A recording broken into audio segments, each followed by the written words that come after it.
Madame Nadia Khalil, qui est guide touristique. Madame Nadia Khalil, bonsoir et bienvenue avec nous. Bonsoir. Eh bien, Madame Nadia Khalil, on parle ces temps-ci du tourisme vert ou de l'écotourisme. Quel est le concept de ce tourisme? Le tourisme vert, c'est avoir un environnement qui ne soit pas pollué, comme c'est le cas actuellement. Ce qui sera bien sûr, il aura un effet dans le sens de tourisme, c'est-à-dire quand nous aurons des touristes qui viendront visiter le pays, alors ils n'auront pas cette sensation de dégoût. Normalement, on entend toujours « Oh, c'est une ville qui est très polluée. Oh, votre pays est très pollué. » Donc, dans ce cas, vous allez voir qu'il y aura une certaine, comment dit-on, un sentiment de propreté. Ben, c'est le plus important, y compris que c'est une sécurité en même temps. Je ne suis pas dans un pays qui est pollué et je risque d'attraper des maladies ou être atteinte d'un un microbe ou je ne sais pas quoi, vous comprenez. Donc, bien sûr, ça a un bienfait pour le tourisme quand on cherche à éliminer, bien sûr, toute source de pollution, que ce soit les... Oui, Madame Nadia Khalil, comment? C'est-à-dire, on cherche à éliminer les sources de pollution. Est-ce, par exemple, dans le domaine du tourisme, à travers les hôtels écologiques qui respectent l'environnement, qui interdisent les portables et l'électricité, comme à Siwa, par exemple? Non, bien sûr, c'est pas cela, parce qu'on ne peut pas l'appliquer partout dans le pays. Hein. On ne peut pas s'empêcher d'avoir de l'énergie électrique, mais avoir une énergie électrique propre, dans le sens qu'on utilise des sources produisant de l'énergie propre, l'énergie solaire, l'énergie éolienne. Éviter vraiment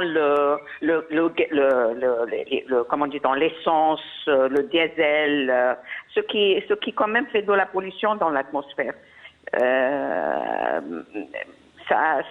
Bien sûr, ça serait plus propre, l'atmosphère, l'environnement même sera plus propre. C'est pas seulement que l'hôtel soit interdit l'utilisation du portable et de tout cela. Non, c'est pas seulement cela. Est-ce que ceci va nécessiter l'interdiction de certaines activités de manière à préserver l'environnement? C'est sûr, bien sûr. Avant de penser au tourisme, on pense aussi aux citoyens. Nous devons vivre dans un environnement qui est propre, non pollué.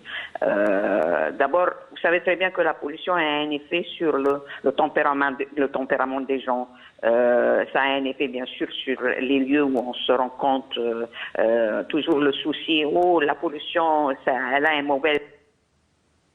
Ça peut les gâcher, ça peut les détériorer.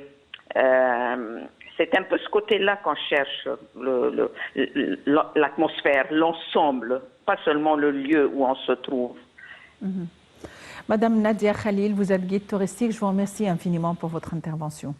Évidemment, nous savons qu'il y a des réserves naturelles, ça va sans dire, et il y a quand même des restrictions quant aux visites des réserves naturelles. Il y a les coraux qui impliquent, où les autorités impliquent certaines restrictions pour les plongeurs, de manière à mieux préserver les coraux et à mieux préserver l'environnement.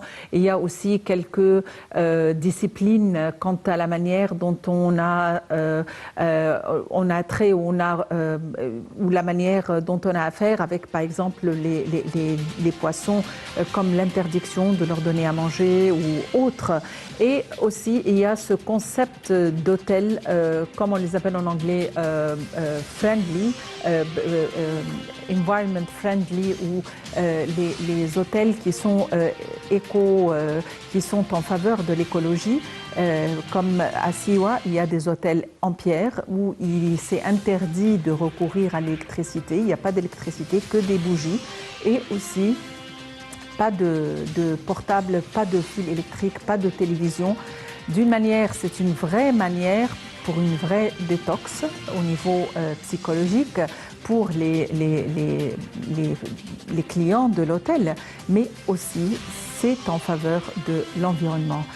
Donc Siwa, c'est l'oasis où il y a le plus de respect quant à ces normes. Évidemment, comme l'a dit notre invité, on ne peut pas appliquer ça partout. On ne peut pas empêcher les gens